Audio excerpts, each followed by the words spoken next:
Well, welcome everyone, and thank you all very much for joining us today, making the technology work. And thank you also to our brilliant team of panelists, who I will introduce in turn shortly, just after saying a few words to introduce this session. I'm Lloyd. I'm the Chief Executive of the Rivers Trust, and I've spent my 30-year career campaigning and taking action to revive our amazing network of rivers in this country.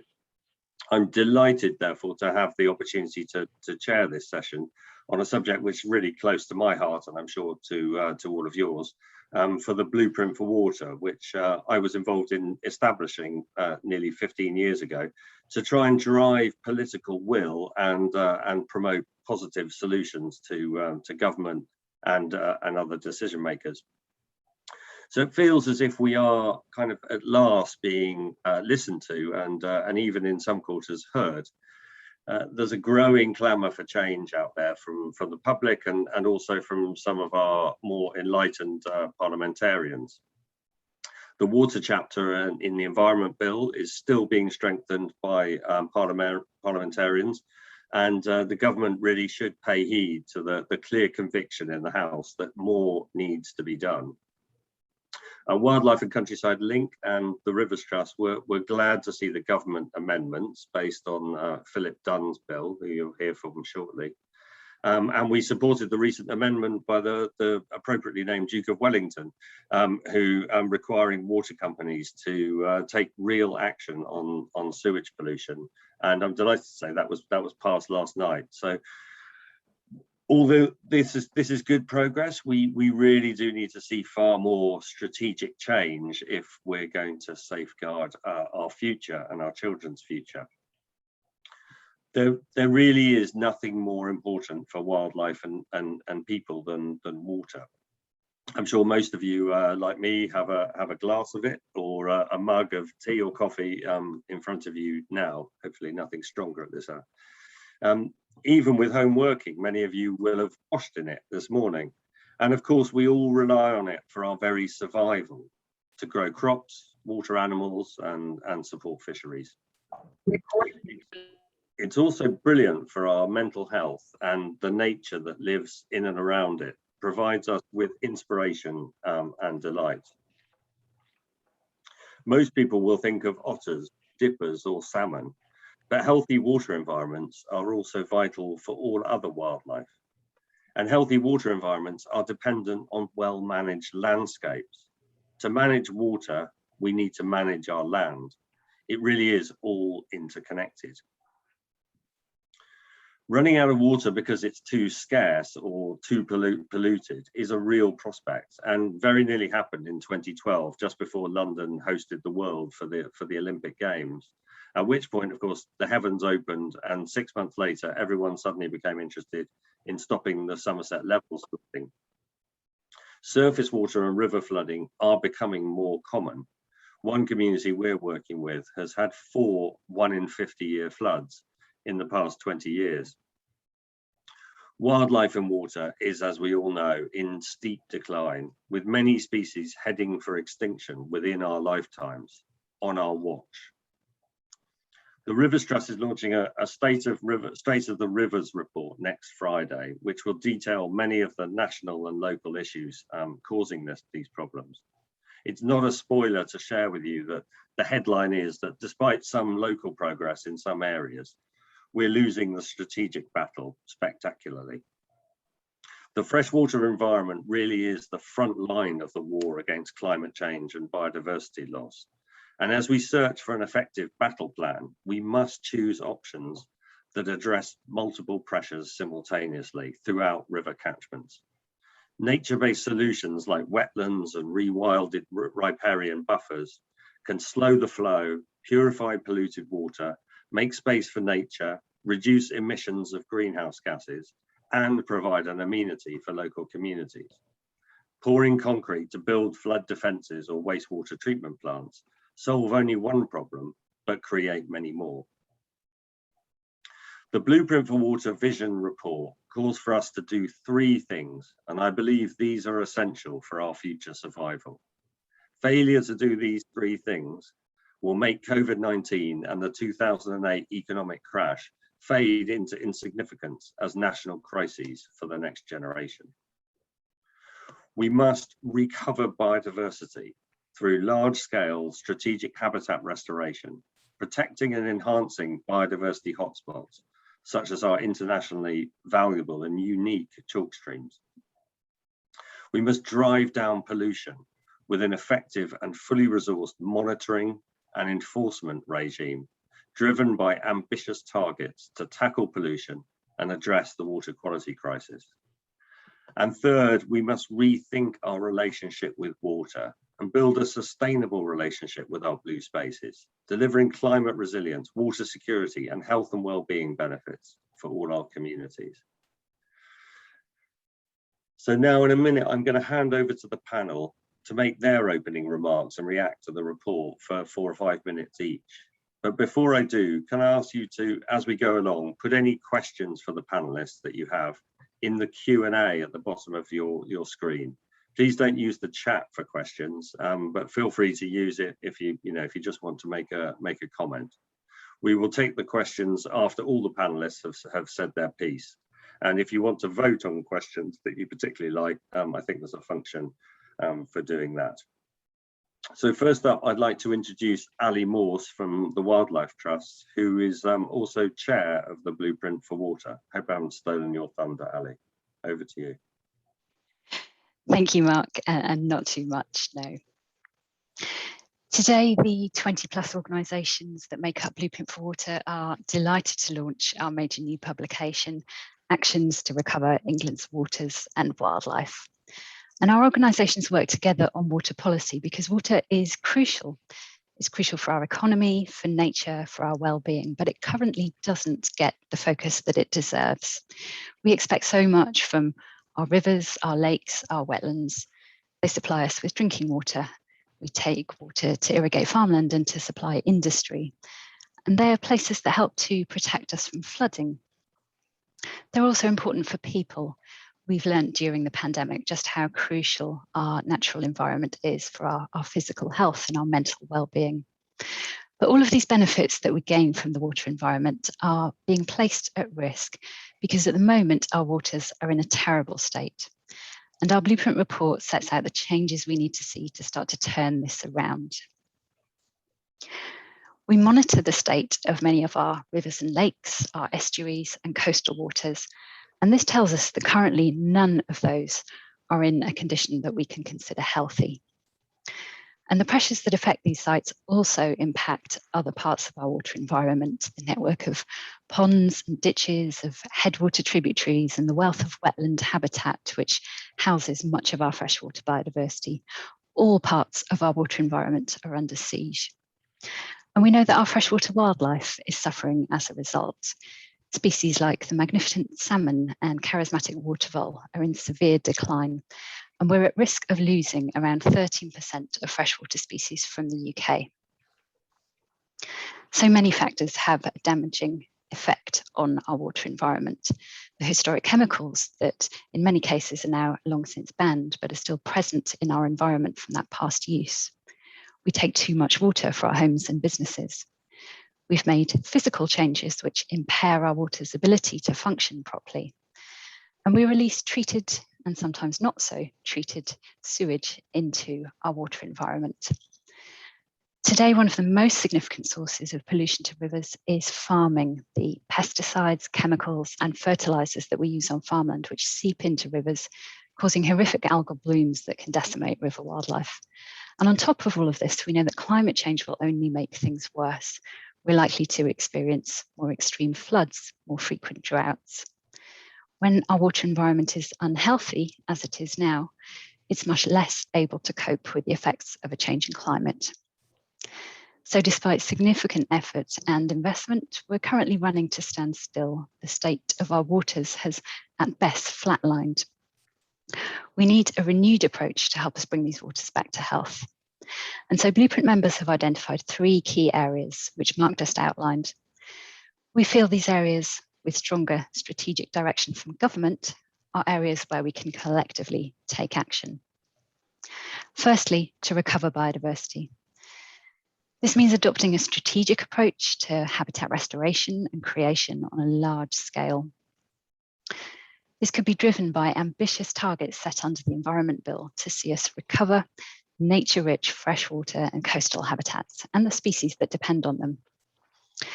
To do this, we need to ensure that the future environmental land management scheme allows us to move the most intensive farming away from our waters and wetlands to allow nature to recover. This also means taking action to restore our protected sites. These biodiversity hotspots should be the jewels in our freshwater crown and should be core to us achieving the recovery of nature across 30% of land by 2030.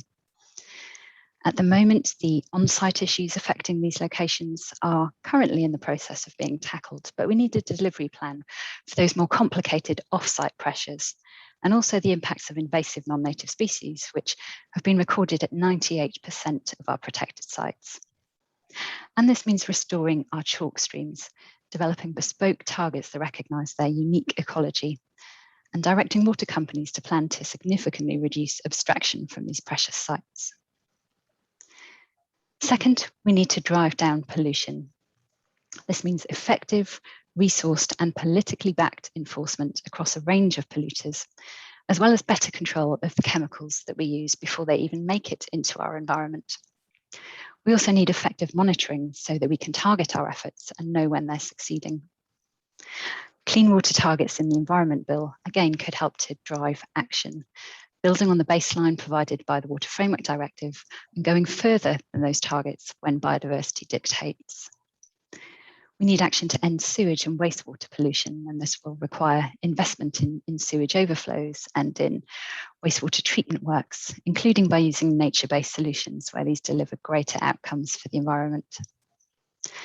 And thirdly, we need to rethink our relationship with water.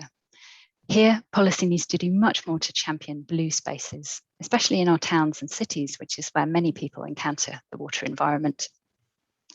We know that these blue spaces are crucial for health and well-being, and we know that they provide the greatest benefits when they're in a good condition. We also need to embrace nature-based solutions to help us adapt to a changing climate. Techniques that work with natural processes can help us reduce the impacts of extreme weather, of these floods and droughts, on both people and on the environment. And they can do so without also contributing to the causal factor of climate change, in contrast to the more traditional concrete-heavy approaches of the past. And these actions benefit biodiversity too, creating new areas of habitat for our ailing freshwater species.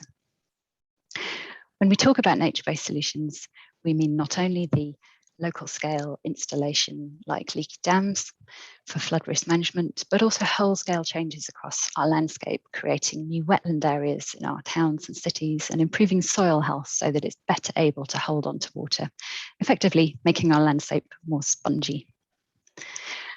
Finally, we need to use water more wisely because every bit we use is taken out of the environment. Environment Bill targets could help here again, and strong direction to water companies through the price review process will also be key. We'll be talking about our environmental ambitions for PR24 in the second half of this event.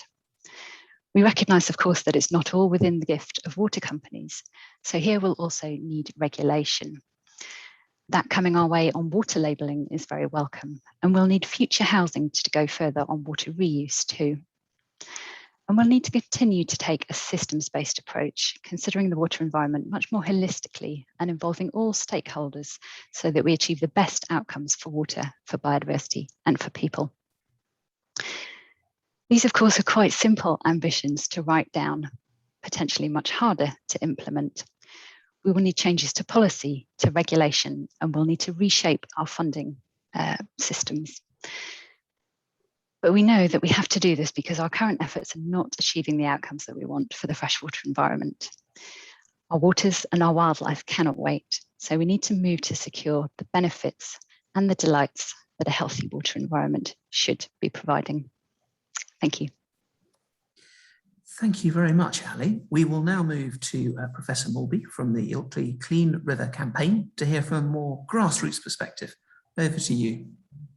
Thanks, everybody. I guess when I read the blueprint for water, one of my biggest concerns was around attitude. So you'll know that we've achieved the first river that's been designated as bathing status. And you'll also have seen all the headlines in the press that said, it's the worst river, it's the worst bathing status in the UK, it's so polluted, oh my God, how horrible is that? Don't go to Ilkley. And about 6 months ago, it was go to Ilkley, it's got designated bathing status, because nobody really understands what it is. Now, we obviously weren't surprised by that, because the reason why we had to get bathing status was it was the only way we could get the water quality at Ilkley tested. Now, this started years ago, 2.5 years ago, where we started campaigning for the fact there was so much sewage going into the river, way over and above. And it turns out, this is back to the attitude issue, that actually Yorkshire Water knew this, and I think the Environment Agency knew it. So people knew that the river was being used as an open sewer. And actually, nobody thought that was a problem. And I still think people don't think it's a problem.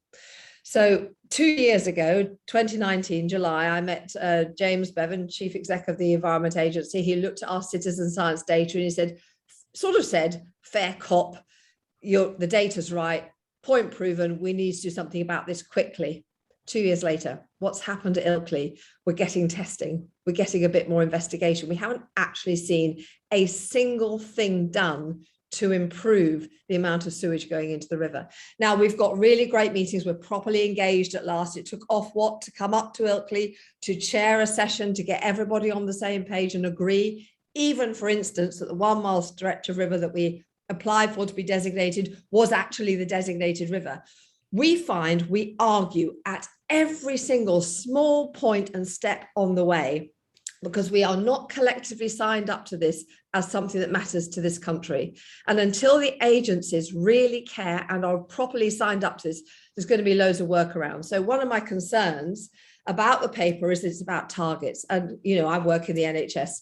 You hit the target and you completely miss the point. So what you do is you change the nature of the words. So you can hit the target just by changing the language, not by doing anything. We've got to really get under the motivation and attitude of the whole system, which is fundamentally broken.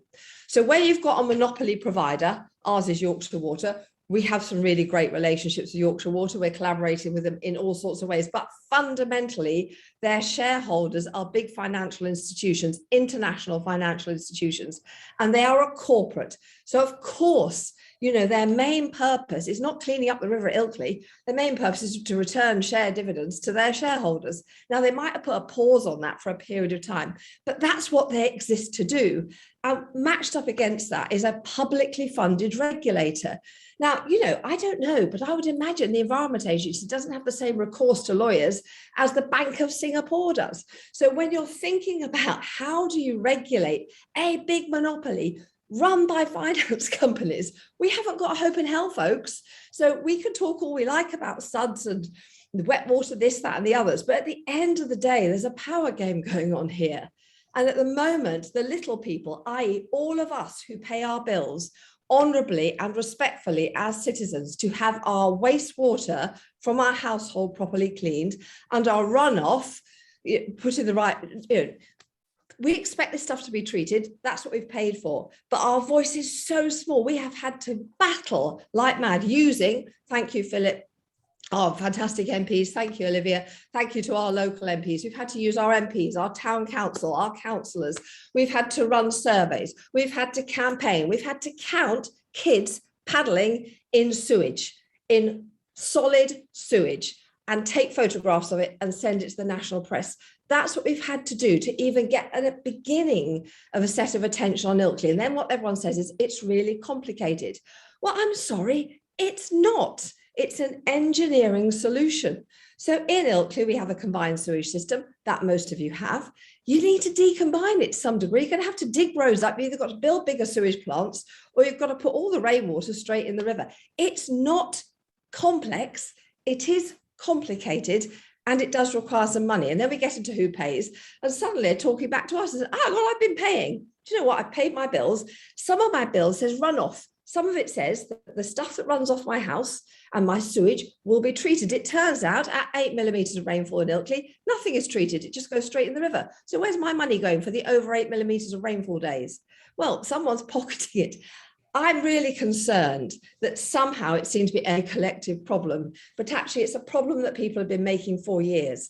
And the argument that we've inherited a Victorian sewage system, you know, we're not running a Victorian NHS. We're not sitting on Victorian trains. We're not flying in Victorian planes. So how come our sewage system is apparently Victorian and too difficult?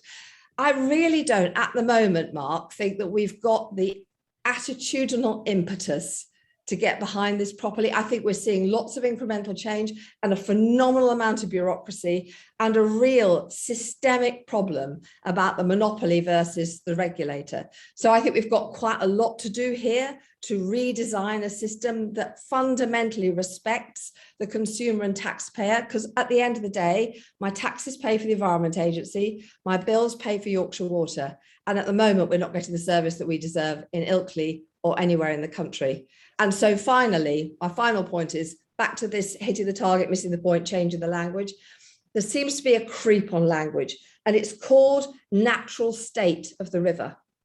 Now, I'm looking at the Environment Agency bill, getting a bit worried that our 80% of failing rivers are suddenly going to be sort of okay because 79% of them are now in natural condition. I look at our riparian rights that says, as a riparian owner, if you own the riverbank and the sides, that if you own the riverbank and the sides, you should be receiving water in a natural state. And suddenly natural state is contested.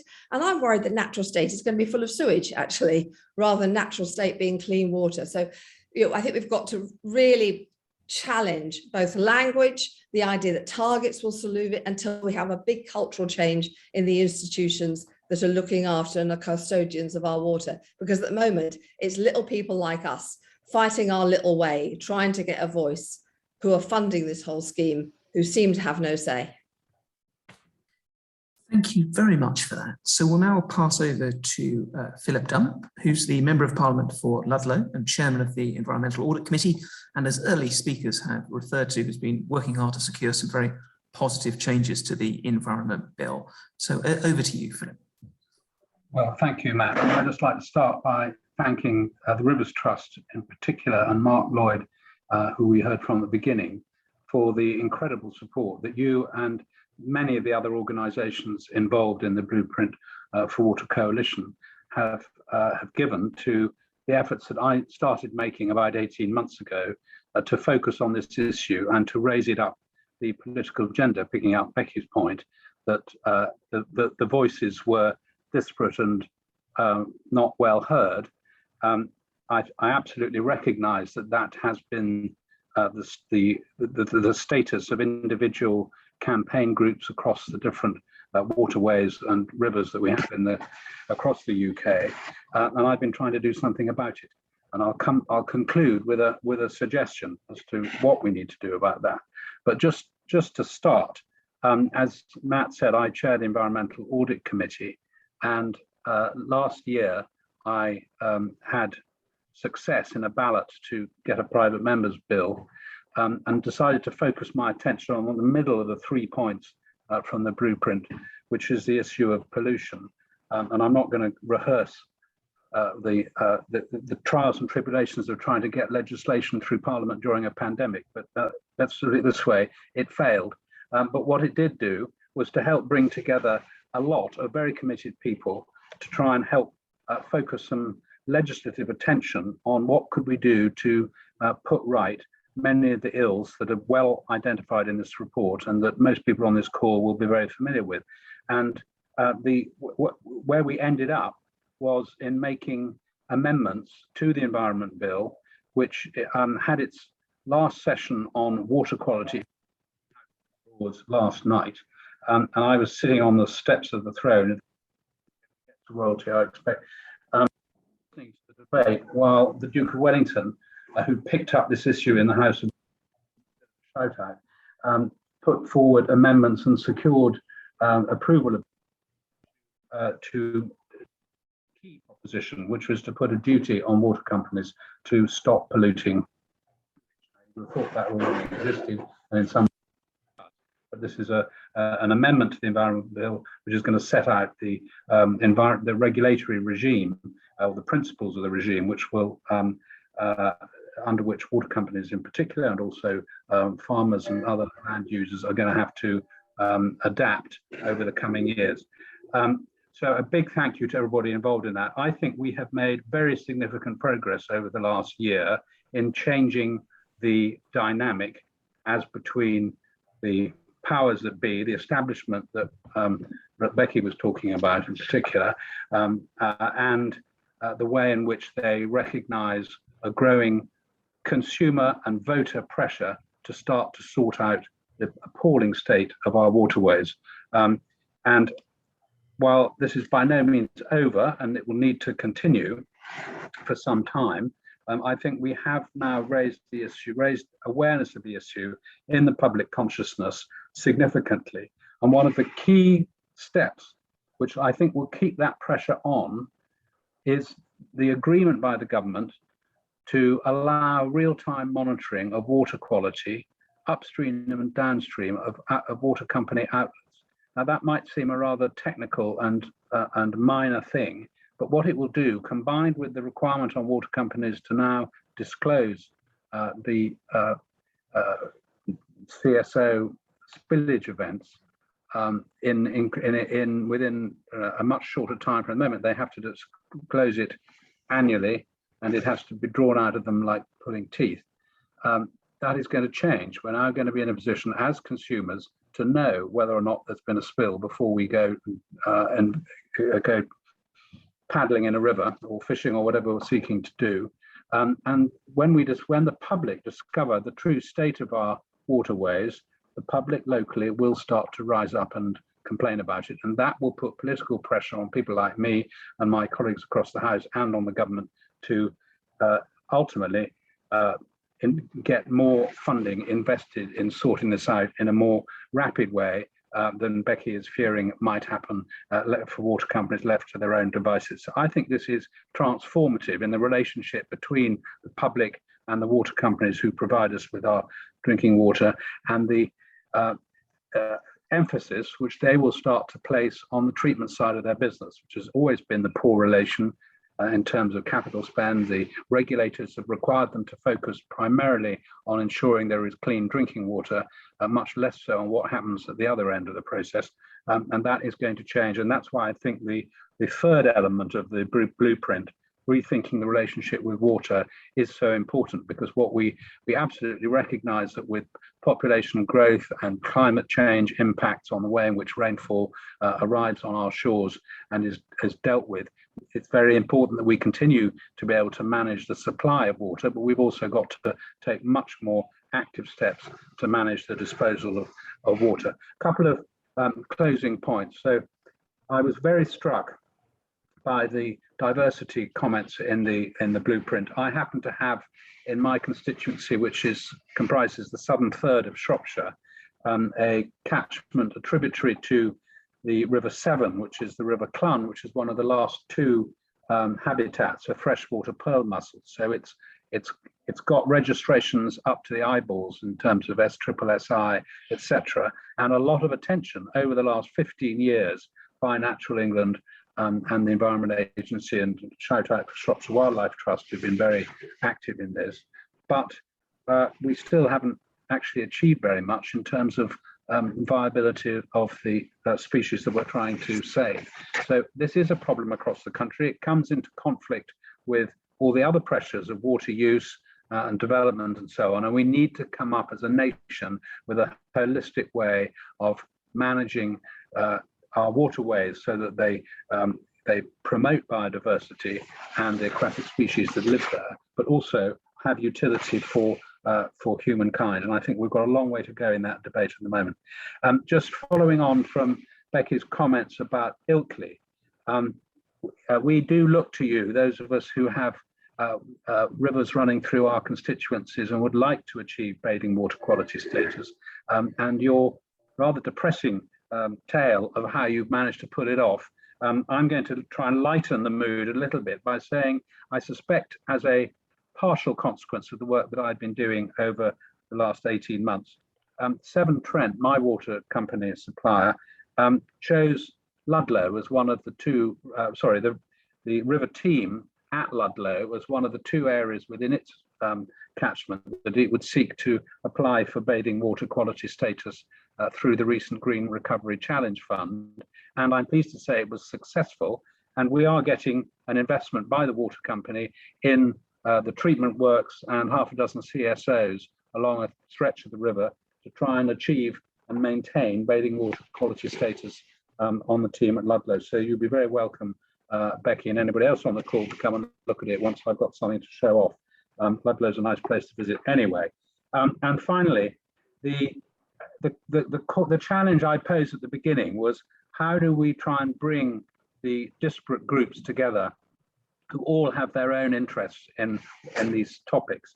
And I think the blueprint is showing a way forward, which is finding some form of semi-formal collaboration between these disparate groups, which can be taken forward in a perhaps more active campaigning role in the future. I'm not sure whether the blueprint is necessarily the right vehicle, but I would very much like to engage with Blueprint members and others who I know who are not currently members of Blueprint who would like to get involved. And I think what the waterways need in this country is a voice through which campaigning effort can be channeled to have best effect with government. Thank you very much for that. I will pass over now to Olivia Blake, who is the Member of Parliament for Sheffield Hallam and the Shadow Minister for Nature, Flooding and Water. Over to you, Olivia. Thank you, Matt, and thanks to Mark for that introduction and speaking so passionately about the wins that there have been on the Environment Bill, and to Ali and Professor Malby for speaking so informedly. I actually grew up in Otley, just down the river from Ilkley, and as someone who probably questionably bathed in both the river at Ilkley and Otley, throughout my childhood, I applaud all the efforts that have gone into cleaning it up. And yes, you're absolutely right, there's so much more to be done. I seem to be quoting the chair of the Environment Audit Committee, Phillip Dunne MP, quite often at the moment. And it's great to hear about the work that you've been doing. And thank you so much for inviting me along to talk at this roundtable, because I think the Blueprint Coalition and this document is a welcome contribution from the 20 organisation involved. You know, it includes such a host of ideas and aspirations that ministers must take seriously. And what really stands out to me about this is the integrated approach for restoring water quality and nature in the blueprint, which I really welcome as Shadow Minister for Nature, Water and Flooding. It's vital that we see tackling the freshwater emergency as part and parcel of restoring our natural environment, tackling species decline, meeting our net zero obligations and mitigating the worst effects of the climate emergency. For that reason, the focus on natural solutions and responsible management of farmlands, wetlands and uplands is extremely important. But the blueprint also makes clear that the restoration of our rivers and waterways is a democratic issue, a landscape issue and a land management issue. I'm a Sheffield MP, Sheffield Hallam, a constituency that stretches right out into the Peak District. Degradation of peatlands has long been an interest of mine, and in fact I highlighted it in my maiden speech. Sheffield is home to historic activists like Ethel Haythorne-Thwaite, Edward Carpenter and the Kinder Scout trespassers, so I'm particularly struck by the line in the report that says that we should ensure nature reaches into the most deprived places and enables communities to engage with the wild spaces on their doorsteps. That's why the focus on restoring natural environments in urban settings is valuable. For example, we should be looking to reduce our reliance on combined sewer overflows, as we've been discussed earlier, through sustainable drainage systems and other options. That means creating blue spaces in urban communities, but also planting trees and other green spaces such as greening roofs to slow runoff. Not only do these measures increase water quality and help carbon capture, they increase the quality of life for the people who live in communities around these. So for me, the Blueprint document is valuable because it ties all those issues together, improving water quality, tackling the climate emergency, mitigating the effects of flooding, and while we do that, having a real impact on social inequality and democratic access to nature. Given what I've said, about biodiversity and nature, one of my priorities in the Environment Bill is addressing species decline, restoring nature. It's easy to make promises about restoring our waterways, but we also need action, resources and more powers to be able to do that. I think the blueprint is right to call for the need for interim targets, and that water should be a key thread running through the local nature recovery strategies. I'm concerned about enforcement and the powers the Environment Bill grants to institutions like the Office of Environmental Protection. I'm very pleased the independence of this has been clarified in the Lords. This needs to remain in the bill as it comes back to the Commons. We also need to think big on environmental restoration and reversing species decline. I'd like to see far greater ambition about not only halting the decline of nature, but reversing it. The ecological decline of our waterways has halted, and we have salmon in the Dunne, which is amazing. And the percentage of reaching good ecological standards hasn't changed since 2016. That's not good enough. We need a reversal of that decline, and we will only get that by being more ambitious with our targets, with our enforcement agencies having the powers and the resources to make those targets happen. Thank you. Thank you very much indeed. And so we'll go over to the final panelist now, and then we'll move to Q&A. So over to Lord Chidgey, who is a member of the House of Lords and a campaigner for chalk streams and water quality, and I think comes sort of fresh to us from late night discussions on the environment, which went till quite late yesterday. So thank you very much for joining us, and over to you. Thank you very much. I haven't quite got much to keep my eyes open, but it's getting close. Can I first of all thank Mark from the River Trust for the introduction? That was very helpful indeed. And without wishing to in any way denigrate the other panelists, I want to go back straight to Phillip and say thank you for all the work you have been doing. And as a fellow parliamentarian of more than 30 years standing, I know how hard it is. So thank you for that. Now, what can I say? As much you pointed out, chalk streams has been my particular bag, but a few words, if I may, about last night's debate. And I think it was interesting, Phillip, that you were there on the throne. It was very interesting. This is a good example of how the House of Lords, often denigrated as a sort of the old duffers rest home, actually can work very well, because what we're quite good at is looking at the argument rather than the votes, the number of votes and the individuals. And as you will know, of course, no party has a majority in the House of Lords. To pass a vote, you have to win the argument. And that's what happened last night. And I think with the Duke of Wellington, for reasons I can only hazard, has taken a great interest in the dealings of the House of Lords, maybe because the River Loddon runs through his estate and used to be a chalk stream, a viable chalk stream, but apparently no longer is. And it was good to see him leading the charge, so to speak. One note of caution, though, it's all very well us in the House of Lords passing sensible amendments to controversial bills, but it has to go back to the Commons, and the Commons has to agree with the Lords before it becomes a law. So I would hope that, that reason will prevail, and that the good Duke's rational approach to these issues will be taken up by the government. No guarantee, the pressure is still on. And the thing to remember, of course, is that the government is itself under pressure, because they have decided they want to get the Environment Bill on the statute book before COP26 in Glasgow, and time is very short. So on that note, I'll move on, if I may. Why am I involved in chalk streams? Well, I live in a little small market town in the middle of Hampshire, which happens to have a chalk stream running through it. It's only a small one. It's a tributary to the Itchen, which is a much larger river, of course. But I can remember when I first moved there 50 years ago, I could take my little kids along the river bank of the Arle, and we could point out to the trout swimming in the river in abundance. Nowadays, if you walk along that river bank, you don't see a fish at all.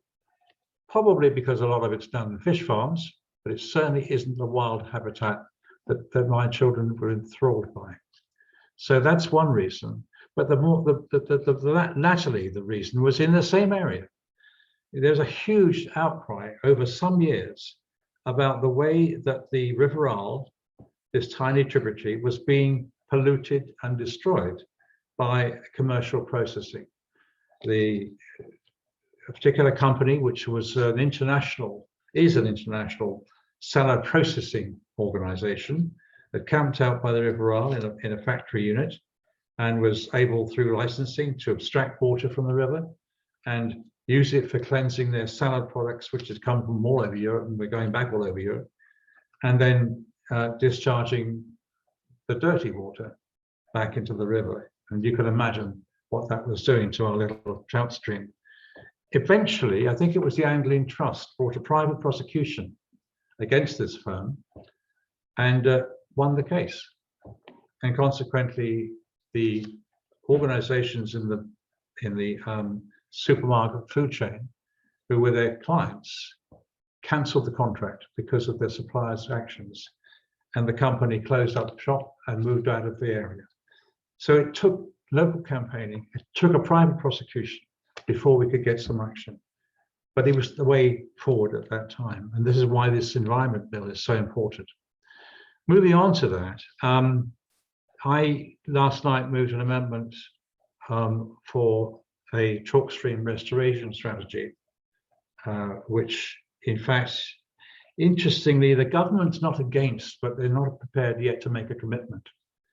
Why is it important? Well, the essence of this, of my amendment, which has been prepared with help of others, of course, the essence of it is that to give government statutory powers to regulate how chalk streams are used and how water companies use them or abuse them, as the case may be. I won't go into the ins and outs of it, but basically what we're talking about is the catchment-based approach to chalk stream restoration strategies. It's very straightforward. It puts demands on the government of the day to exercise this sort of control over how chalk streams are treated. Why is it important? Well, just to remind people, we only have some 250 chalk streams in the country. They represent 85% of the chalk streams in the world, and they are unique habitats and essential to the way that our ecology can survive and hopefully thrive. But enough of that, because it's been going on already a long time. I just wanted to say a few words about the inspirational contribution by Rebecca, if I may. I think it comes down very simply to the way the water companies, since privatization, have been regulated, or if you like, not regulated. I live in Hampshire. I've lived there nearly all my life when I haven't been traveling. Why was I traveling? I happened to be a consulting engineer by profession. And I know for a fact, obviously, that the engineering required to provide this quality of water processing, abstraction, distribution, and drainage, it's not difficult. It's not rocket science. It's the Victorians got it right, all those years ago. The difference is the Victorians invested in what they were doing, and we failed to do that ever since. And this is why we rely so much on systems of distribution, systems of drainage, which are sometimes over 100 years old. Why? Lack of investment. Why lack of investment? Private companies, often owned by overseas organizations, as we know, more interested in dividends than investment. And until you have a regulation which demands that the investment be put into the systems to provide the sort of service that we pay our taxes for, dividends will continue to be siphoned off. So that would be my final point, I think. It's not difficult. It is actually very encouraging that the issues are now in the public domain and in the public conscience. I see this with chalk streams, obviously, because people know about them. They know that the chalk streams are no longer what they were. They know that in their neighborhood, they don't get the same thrill of seeing wildlife, the voles and the trout and so forth on their doorstep. So my final point then really is thank goodness that the public are being educated on this, and thank goodness that they're aware, and thank goodness we parliamentarians understand that if you don't invest, you don't get an improvement. Thanks. Well, Thank you all very much for those contributions, and I've prompted lots of questions from our audience. So we'll have a crack at those for the next 15 minutes. There are a number of questions about the Lord's Amendment and sewage monitoring, and perhaps if we could try and take all those in a go, we'll get through to some of the other questions. But one is about them returning to the Commons and whether the government will whip its MPs to vote it down, and also sort of how soon will we actually see this real-time monitoring come into effect. So probably questions for you, Philip, and Sure. Thanks, Mark. So first of all, the process is that the amendments that have passed the Lords come back to the Commons. Commons business managers and bill team go through them and decide which can they accept and which can they not accept, and which can they perhaps adapt. Because I believe, and Lord Chidgey will be better placed to say how many amendments were lost by the government in the Lords. Well, I think it was quite a lot. So in terms of the parliamentary procedure, they wouldn't normally want to have votes on too many amendments to a bill in the House of Commons, because it just becomes unmanageable. Each vote takes quarter of an hour. The most I've ever seen, I think, is 6 on a bill. I may be wrong, but it's something of that order of magnitude. So I would expect that some of the amendments the government will find a way of, on reflection, accepting, and let's hope that the Duke of Wellington's one is one of those. If they're rejected by the government, then they will be whipped through the Commons, and because the government's got a clear majority, they will go back to the Lords. Now, there are some amendments which may be regarded as less partisan, and Duke of Wellington's, I think, would be quite a good example of that, where there might be a rebellion in the Commons, and if the government thinks the rebellion is sufficient, they might accept the amendment reluctantly and not put it to a vote.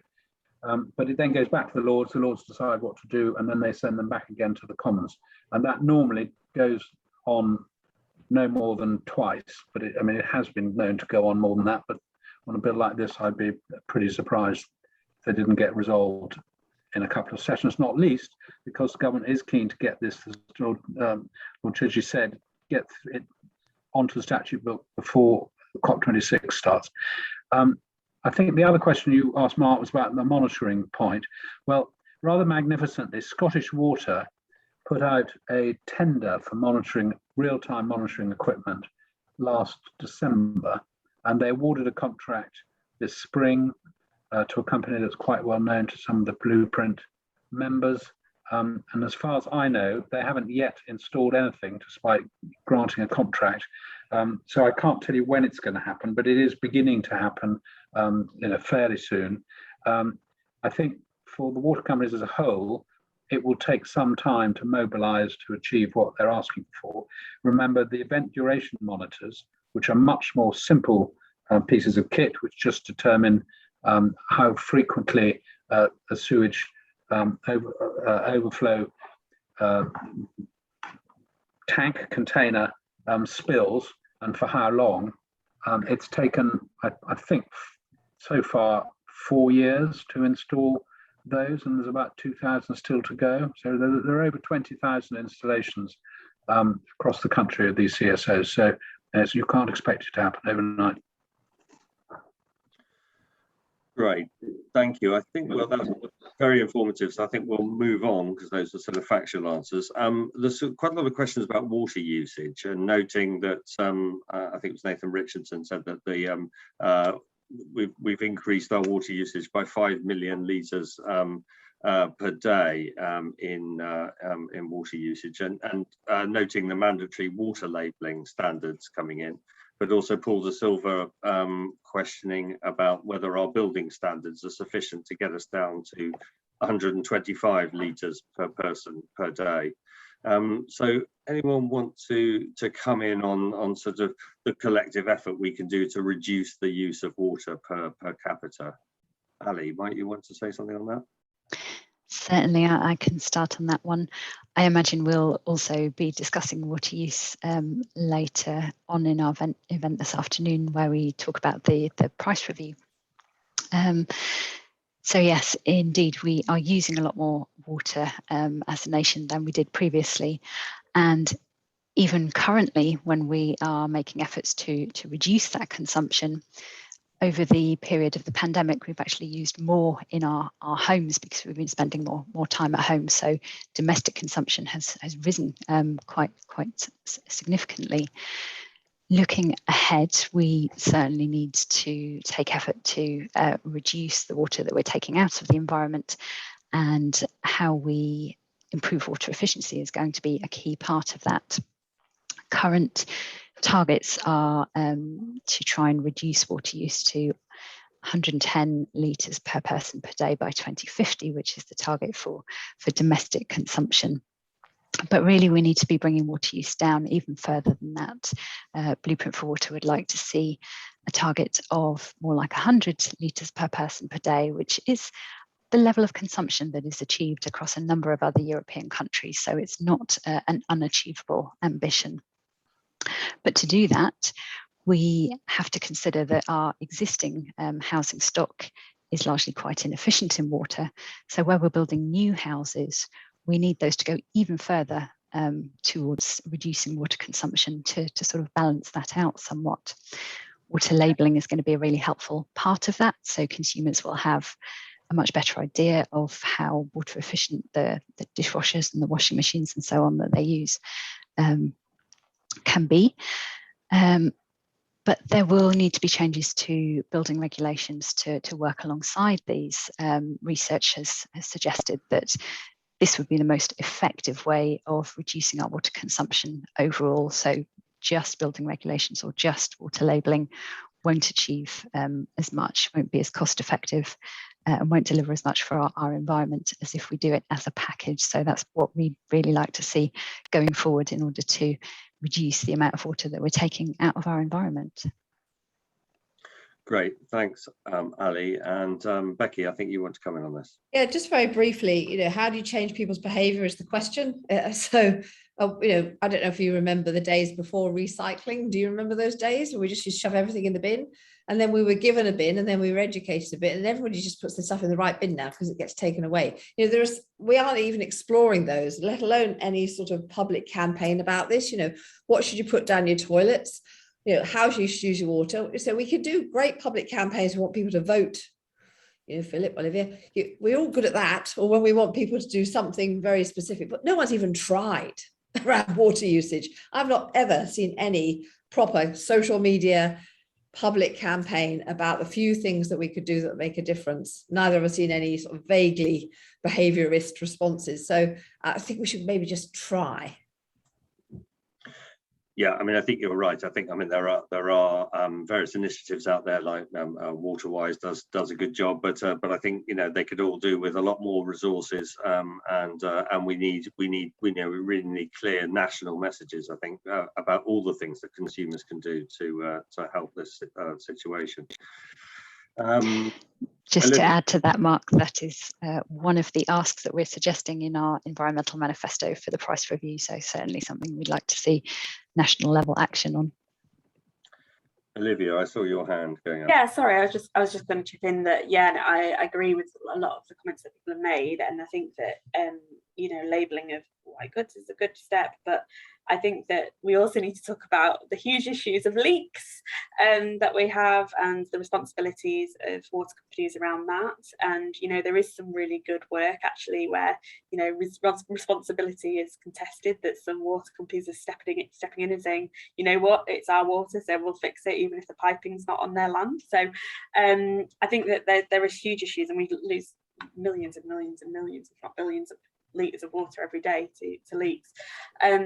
So I think that there's simple things like that, and having better infrastructure. I think that making space within nature to hold more water in nature is obviously a positive, but making sure that consumers and citizens are engaged, and I absolutely agree. I don't think that there has been enough push on that to that understanding. And also there's a thorny issue of the different ways in which water is supplied to people at the moment, and I think that we need to talk about that. And certainly I'm very interested in water poverty and the impact of that. So I think we do need to broaden the conversation out to make sure that we are solving more than one issue here, rather than forcing it all on consumers. It has to be across the piece to fix this issue. Thank you very much. Lord Chidgey. Thanks very much. I realise you have not much time, so I'll try and be quick. On labelling, I just wanted to mention that in areas, as we have in rural Hampshire, again, many people rely for their drainage on septic tanks and the like. This has a huge impact a huge impact is created by the use of domestic cleansing materials, particularly, without mentioning any names, those that are based on chlorine or other similar chemicals, which can have a disastrous effect on sewage treatment plants. Phosphorus stripping, for example. And the other point I wanted to make was that the huge number of septic tanks that still exist in rural England, which in some European countries have been banned already. I think there are 68,000 in Wales alone. And certainly I have a village next to me where over 1,000 houses rely on septic tanks. You can imagine the impact of that it has on using up what otherwise would be potable water, if you like, rather than wastewaters. Well, thank you very much. But I think just in our last 3 minutes, maybe we could just skip into to one more topic, which is about nature and recovery of nature. And there are a couple of questions, one of which has had well, both have had votes.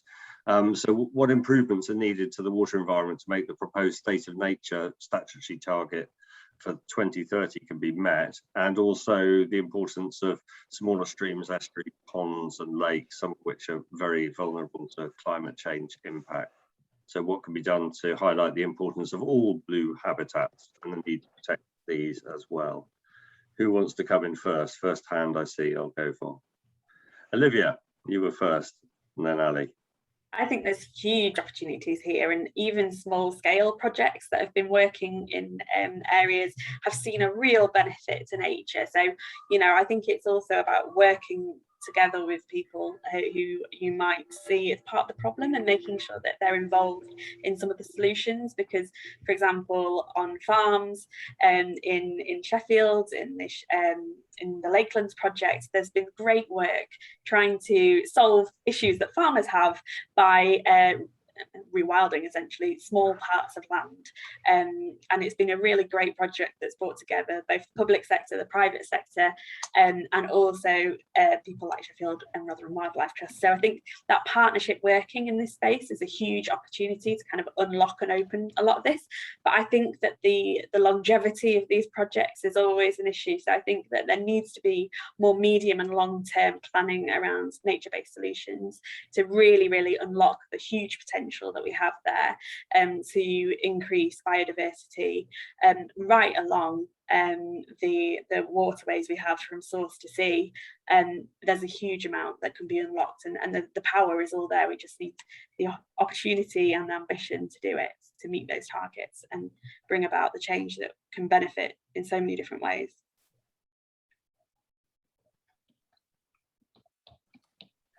On mute, Mark. Ali, I'm going to give you the last word in the last minute in sort of Today programme style. Thank you. I agree with Olivia that there's a lot we can do to provide biodiversity benefits through nature-based solutions. I think the local nature recovery strategies will be a really important framework for setting out what we can do to enhance biodiversity across our freshwater habitats, and this does certainly need to not only incorporate the rivers and the lakes that we might often focus on, but also all of the parts of the freshwater environment, the small ponds, the tiny headwaters, which is where so much of our freshwater biodiversity can be found.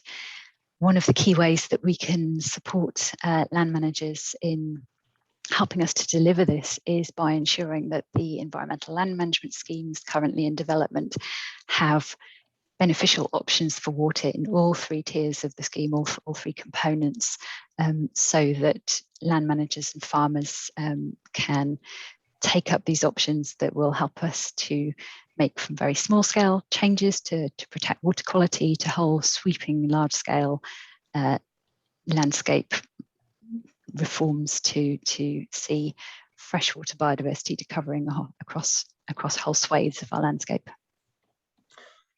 Thanks so much, Ali, and everyone. There go the pips. It's always frustrating to bring these discussions to an end. It feels like we could have talked for another couple of hours about it, but it's been a really good discussion. I've really enjoyed it. Thanks very much, and thank you to all the Q&A and chat, which I haven't been able to keep up with the chat, but I'll have a read of that now. And back over to Matt.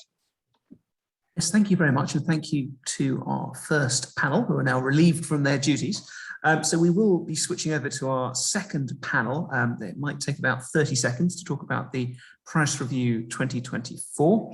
So if you just bear with us, those who'd like to stick around for 30 seconds or so, we'll have a new panel with you shortly. And thank you again to everyone who served on the first panel.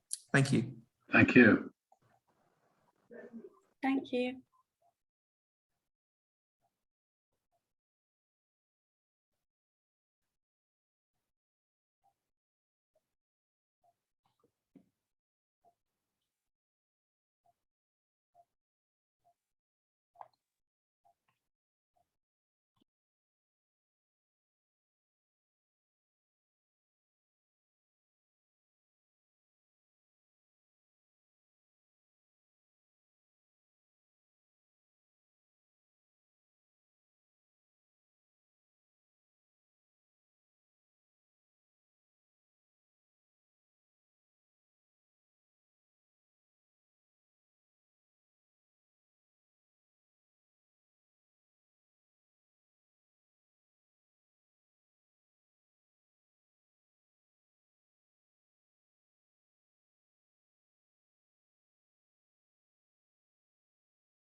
Okay, I think we are nearly there. You just bear with us for another 30 seconds.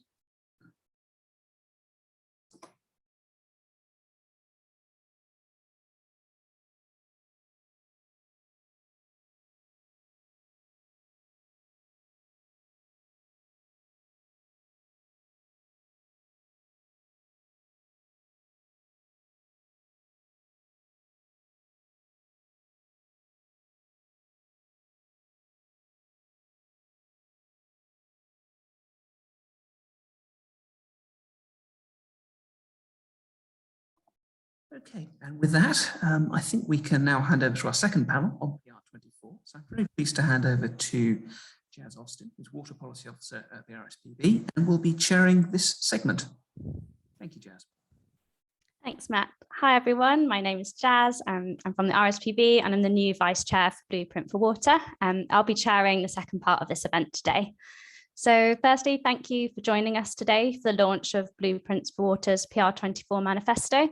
We'll be discussing the opportunity that PR24 represents to enable water companies to become leaders in addressing the nature and climate crisis with wider benefits to society and business. We know that the resilience of our natural environment and water sector is fundamentally interconnected. The health, well-being and resilience of nature and people depend on a secure, sustainable supply of water.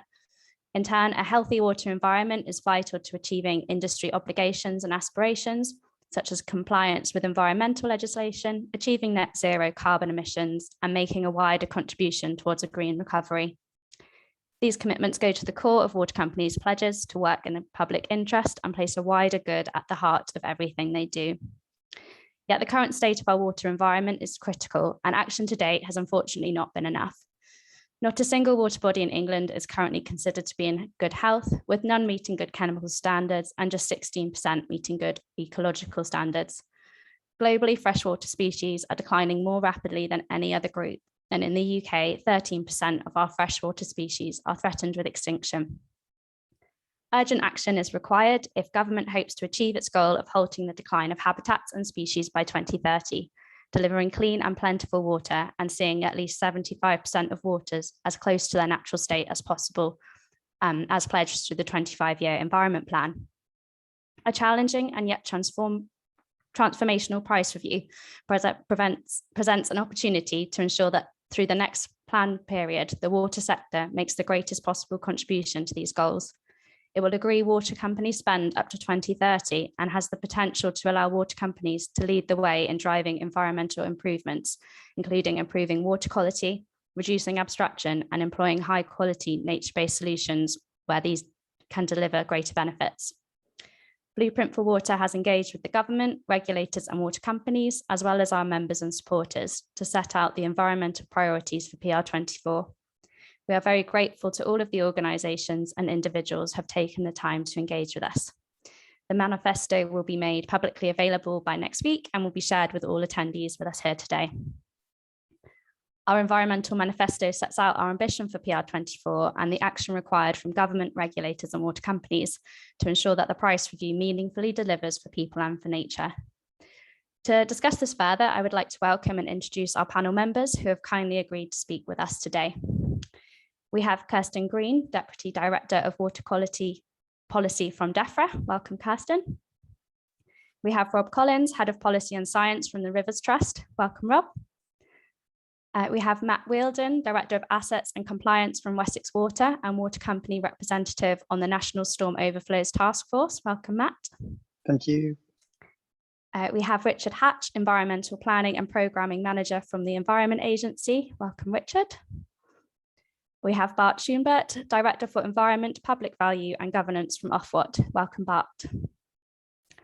So the format of today's session will involve 30 to 40 minutes of the panellists responding to themed questions covering areas such as wastewater, water supply and engagement. This will be followed by a Q&A session with questions from the audience. My colleague Matt will collate questions from the chat box and relay them to myself and the panel at the end. So please feel free to add your questions to the chat or the Q&A section throughout the event.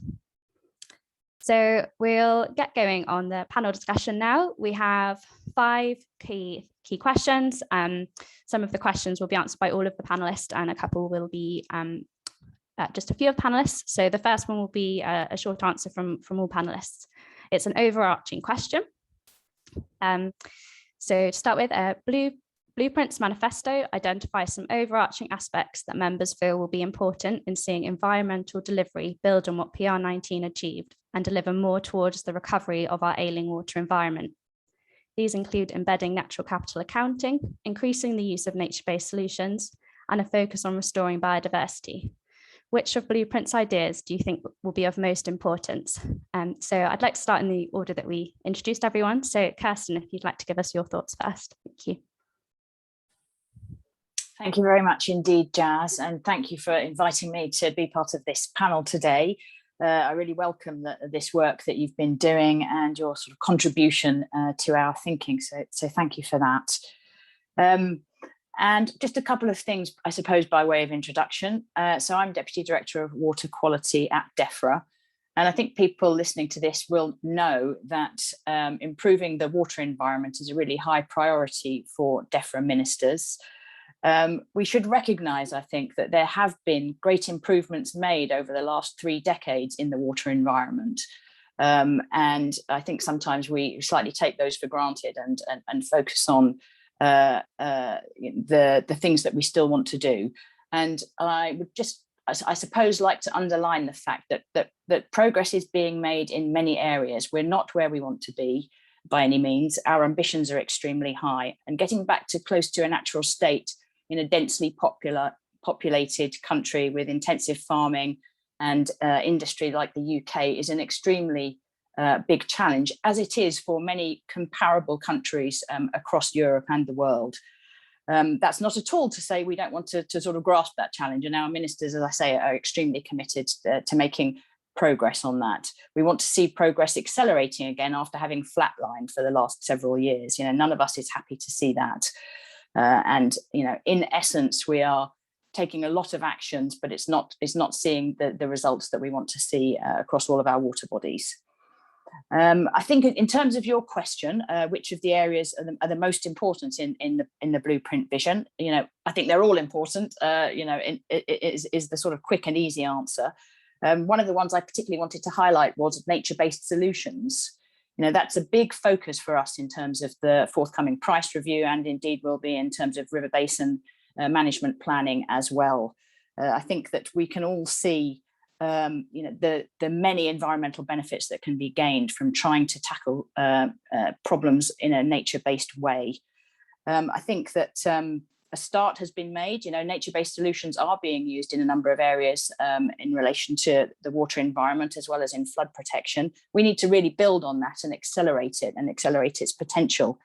Some of it's quite new and evolving as well. It requires different approaches by water companies and by other partners, can require different skills and knowledge, different sorts of approaches. There might be risks where things are less tried and tested. And one of the questions in front of us is that we need to be sort of clear-sighted about those risks, what they are and how can they be mitigated? How do we deal with that? How do we be sure that these newer kinds of nature-based solutions will actually deliver the results that we want to see? Often we'll be needing to see a mixture of more traditional grey infrastructure and more green infrastructure. It's not just a question of swapping out one for the other. And I think that these things often work best in partnership, particularly where we're trying to gain multiple benefits at once. So that sort of focus on partnership working is an extremely strong part of the price review as well. So, in essence, I think that, if I had to pick out one thing, I think that's probably the theme that I would go for.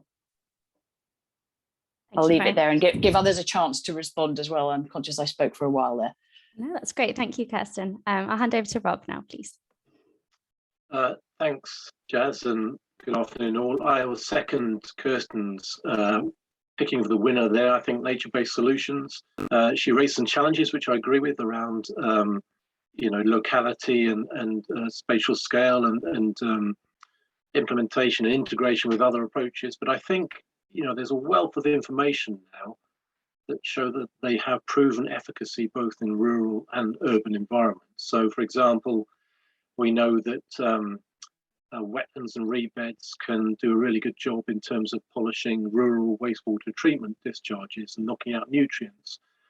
And we shouldn't forget, water industry's own research, the Chemicals Investigation Program, has shown that for a number of the nastier chemicals and some of the more emerging pollutants that we're becoming aware of, nature-based solutions again can be really quite effective at attenuating those. And they have a huge role to play in the urban environment. We might want to term them SUDs, but anything that holds back urban runoff and prevents it reaching the sewer system, takes a burden off that sewer system, reduces the likelihood of severity and frequency of combined sewer overflows. So there are real multiple benefits in a lot of different environments. So flood risk, water quality. But again, I think Kristin mentioned this, but we know that designed well with co-design with communities in mind, these sorts of features, constructed wetlands in the urban environment, for example, enable people to engage with nature. And we know that brings health and well-being benefits. So I think for those multiple benefits, I think it's nature-based solutions. Thank you very much, Rob. I'd like to hand over to Matt, please. Thanks, Jazz. Just to go straight to answering the question, I would say valuing non-financial accounting, i.e. carbon and biodiversity, bringing them up to the same level of importance as money. If we want to get the right outcomes, we've got to recognise that there's no point destroying, improving the water environment to the detriment of the air environment. And I don't think we've got a good balance at the moment in terms of valuing biodiversity and carbon on the same level as the water or pound notes. That's great. Thank you, Matt. Over to Richard. Yeah, thanks, Jazz. Good afternoon, everybody. Yeah, I mean, the manifesto talks about incorporating kind of environmental resilience, and I think that's the most important thing for me. We need to build resilience both within for company assets, but in particular within the environment. And we know that water environment, the ability of companies to deliver services to customers is absolutely reliant on having naturally functioning river catchments and groundwater. So I think the price for you to make a big contribution to improving environmental resilience. A lot of what I'm seeing within the Blueprint Investo, in fact, a lot of what's in government and regulated planning framework is steering us in that direction. So I suppose I'm kind of picking up on some of the other points, increasing use of nature-based solutions, grey green infrastructure, focus on natural capital, net gain, and all these things can help us to increase natural resilience and ultimately help us meet the challenges around climate change and population. So that would be my thoughts. Brilliant, thank you, Richard, and over to Bart. Thank you, Jazz. Can you hear me okay? Yes. Excellent. So first of all, thank you very much for the invite to be on this panel. And actually just to say congratulations on your manifesto, which we very much welcome, and we really greatly value your engagement as Blueprint for Water with us on PR24, which is of course an Ofwat process. And we're really grateful for your helpful and constructive response, for example, to our recent and important PR24 consultation. And actually, kind of echoing Phillip Dunne MP's point earlier, we also really value the fact that you represent and bring together a great number of really important environmental stakeholders. We're all capacity constrained, and we'd like to talk to everybody all the time. That's really hard for all of us, and so thank you for being that convening voice towards us as well, because that is really important. So we really value that. To your question, so I mean, there's nothing in there that isn't important, I think, to start with. But I'd also just like, to some extent what Kristin was saying, I hope we can all recognize and acknowledge that there's an enormous amount of positive and greatly collaborative work going on that touches across a great deal of what you're doing. And I think I say this time and again, and I firmly believe it, we are all pulling in the same directions with our own perspectives and remits, but this is very much what is going on, and I hope that by virtue of our strategy and our work, it's clear how important the environment is to us as an organisation, in all the work that we do in supporting stakeholder and very much government's ambitions in this space. And actually, there's a lot of synergies across all of what you're trying to, in your manifesto, some of which is outcomes, some of which are enablers, all of it. Now, I think we can make major progress across multiple fronts at PR24, not least because what others have said is that some of these solutions, like nature-based solutions, have multiple benefits that work for water, flood resilience, net zero biodiversity, and there's a huge amount of work going on to make sure we can see many, many more of those, tackling, incorporating benefits, risk allocation, all that kind of good stuff. Now, do I think everything that pleases everybody all the time can be done at the same time? No, this is about doing the right things at the right time. And in PR24, we're very much focusing on the long term, price reviews being stepping stones on the way to that, and maximizing synergies, whilst also recognizing there are multiple cost pressures. You have to be a regulator to see that. And this is not about Ofwat kind of obsessed with bills and come hell or high water, we must get that bill. We're very much pro-investment. But of course, we recognize affordability, 3 million households struggling to pay. And so it's about doing the right solutions at the right time, intelligently planned. But this is a positive message, because I think that can be done. And PR24 will play a really, really great part in that, I think. Thank you very much, Bart. So we're going to go on to the second question now, which is specifically for Richard and for Matt.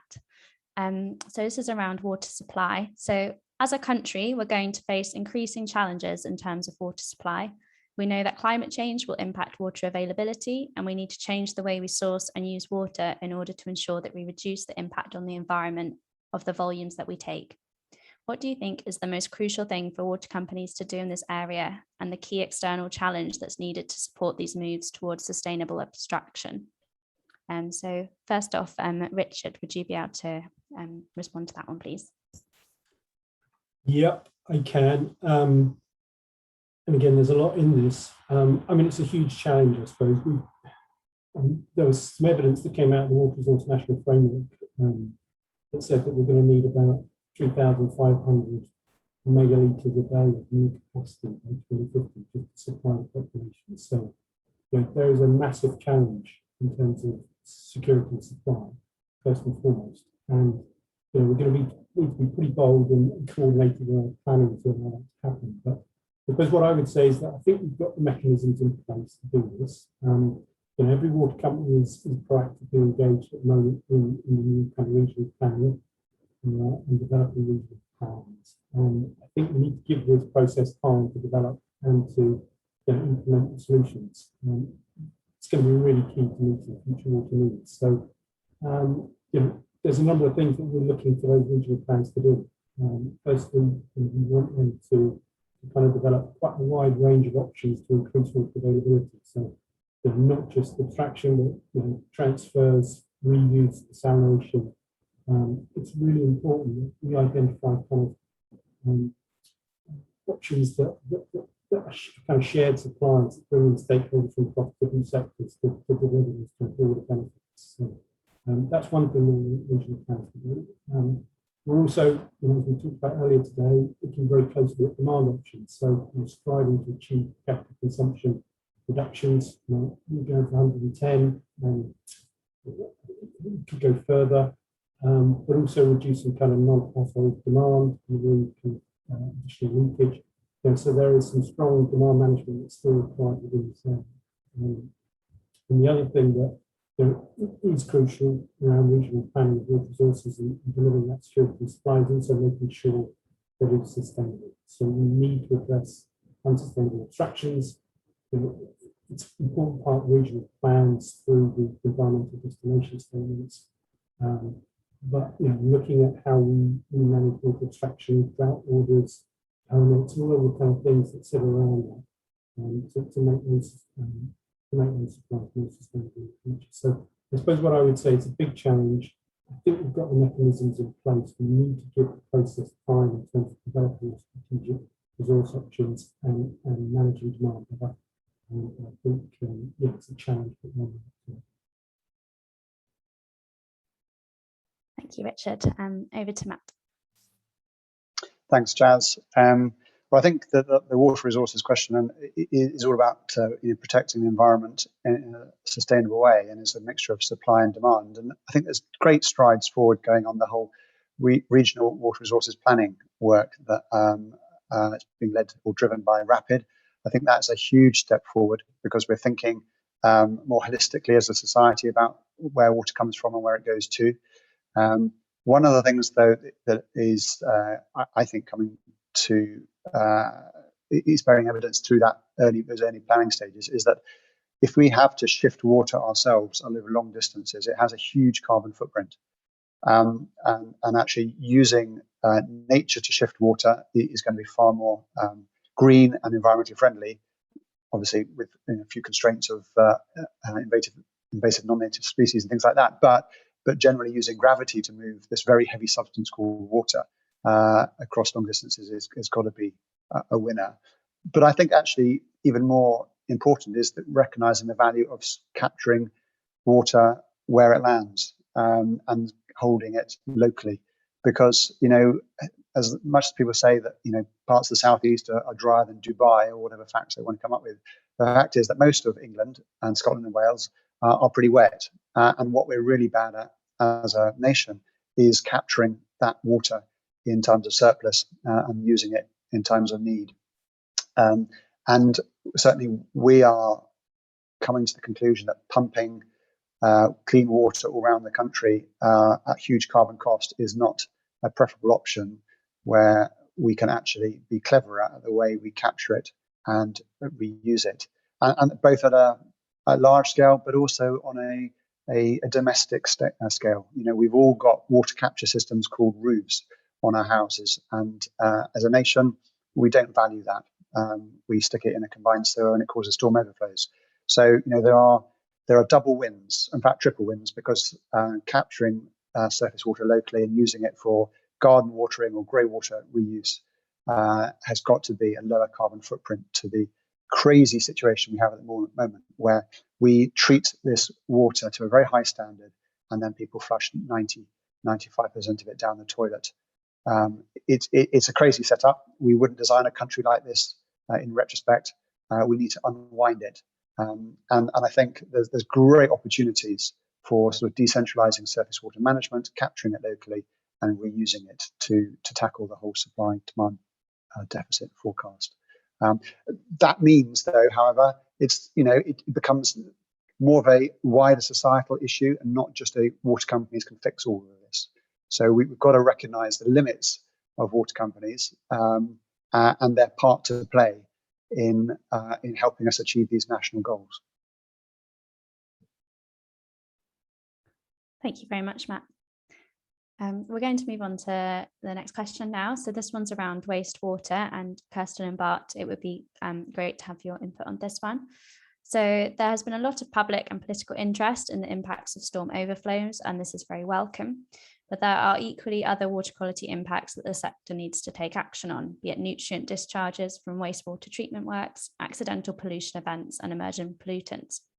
Blueprint would like to see companies setting a target to bring pollution incidents in all categories to zero by 2030 and starting to decommission priority combined sewer overflows so that they no longer discharge at all, perhaps by using nature-based solutions to stop rainwater overwhelming the sewerage system. Where would you most likely see the sector delivering improved performance? So Kristin, if we start with you, please. Thanks very much, Jazz. Yes, this is a huge set of issues, isn't it, that you've highlighted here. I mean, I agree strongly that it's not all about one aspect of the issue of wastewater. You know, there really is a range of things that we need collectively to tackle. Of course, you know, the government wants to see water companies fulfilling all their responsibilities, including new ones which we're bringing forward through the Environment Bill. It's very sort of topical at the moment. And that includes, you know, everything from fulfilling their existing obligations, across the board to sort of transparency and clarity with their customers and with wider stakeholders, with regulators.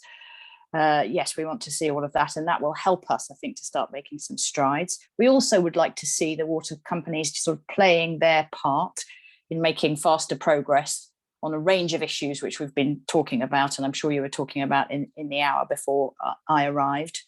I chair the Storm Overflows Task Force, which people will be aware of, which brings together regulators and NGO representatives, customer representatives, to try and address the issues that are raised by storm overflows. We've been bringing forward new sections of the Environment Bill to try and address some of these issues and to help us make a real change here.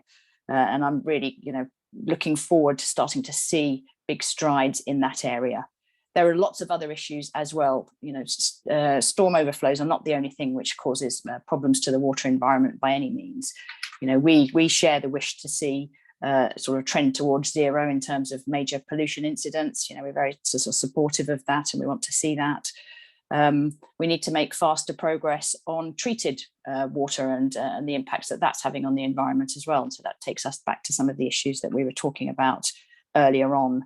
And you're quite right to highlight it's society's use of chemicals is having an impact on our water environment. And I think sometimes it's characterized as this is a problem of the water companies, they're putting chemicals into rivers.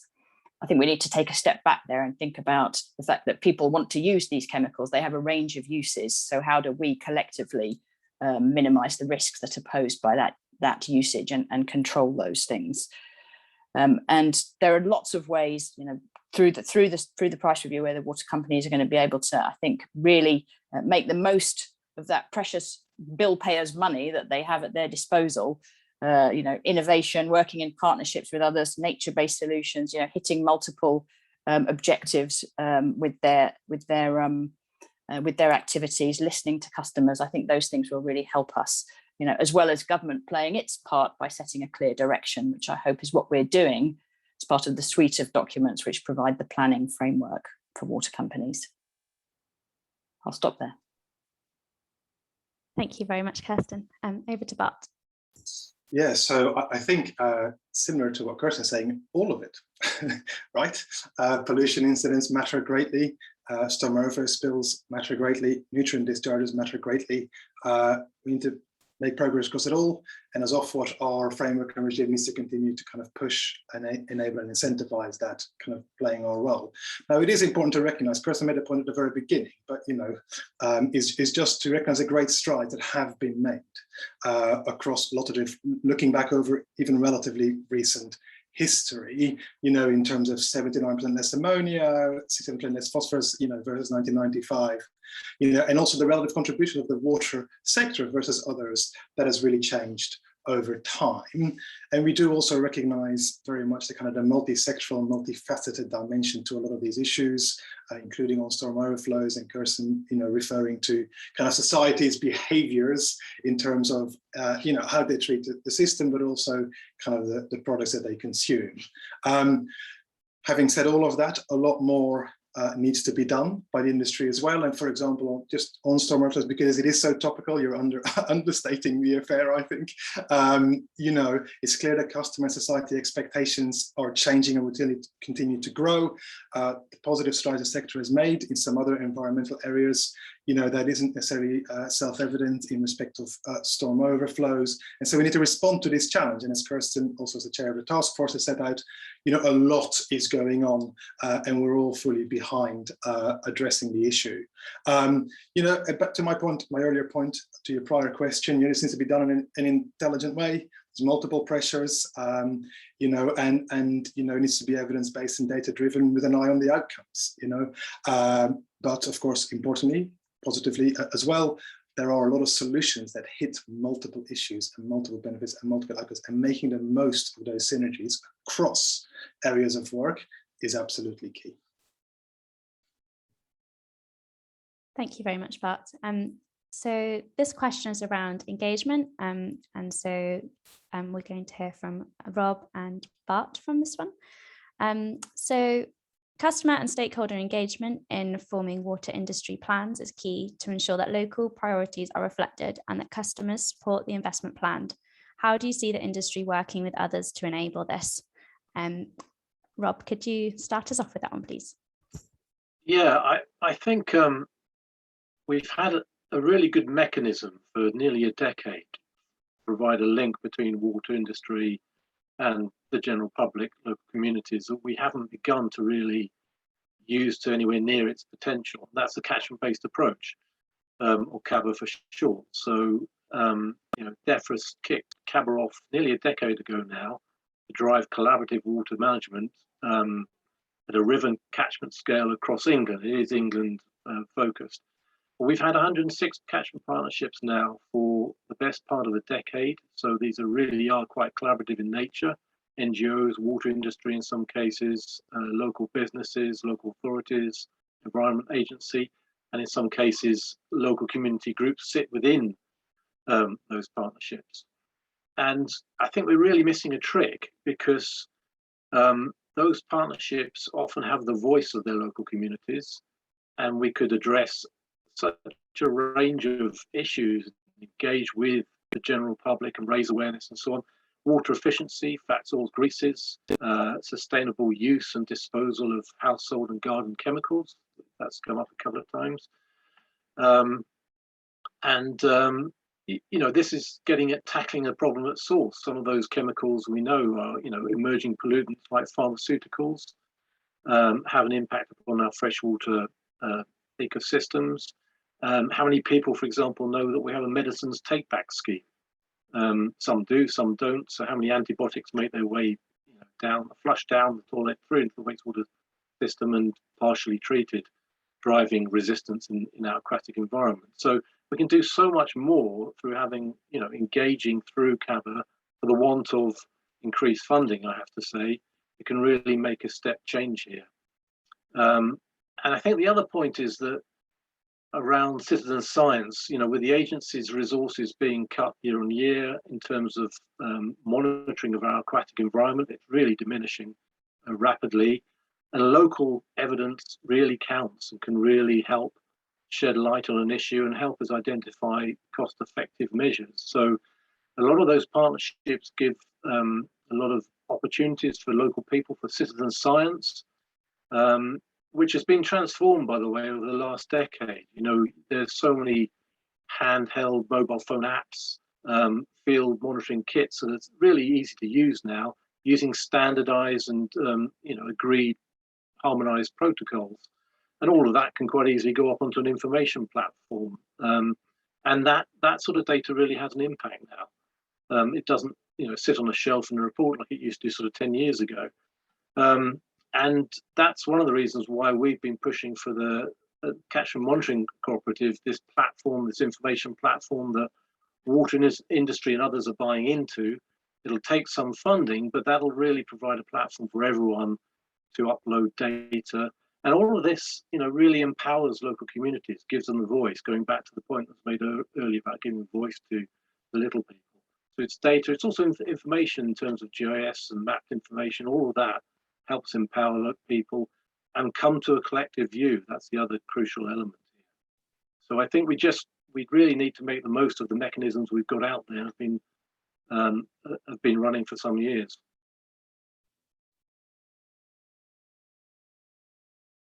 You're on mute, Jazz.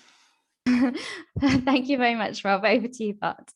I guess I'll try to keep this brief. I mean, clearly, taking customer views into consideration, there's a huge amount of that going on. Here at Great Strategy Industry, we continue to evolve that, but customer views, taking them into account clearly is key. Partnership working, again, hugely supportive of that, trying to figure out how more of that can come to fruition through the WINUP work. Our public value principles are really focused on that. And so, the power of partnerships we very much recognise. I just want to, and by the way, similarly, citizen science. I mean, you had Becky on the call, I don't know if you're still on the call, but you can see the power of citizen science. And for example, kind of our push on open data is kind of very much also with that in mind.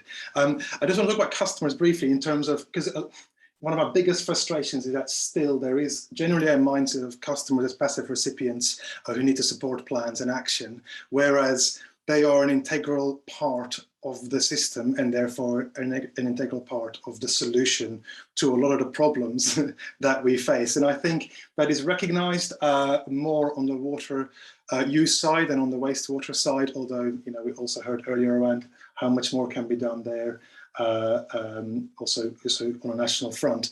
But also on the wastewater side, customer behavior really impacts this. And so this mindset of involving customers rather than just, again, passively looking at them passively, purely educating, I think we have quite a long way to go in that sense, because they are, when we look at the WINUP, hard assets to nature-based solutions and markets, but actually also to customers as part of the solution for sustained behavior change. So, and I don't think collectively as a sector we're quite there yet on that, because customers are partners is my point. It's not just others that are partners. Thank you, Bart. So the final question now, and then we'll move on to the Q&A from the audience. So just kind of for each of the panel members, could you sum up in just a couple of sentences, what is your key hope for the PR24 price review? So to start, we'll start with Kristin.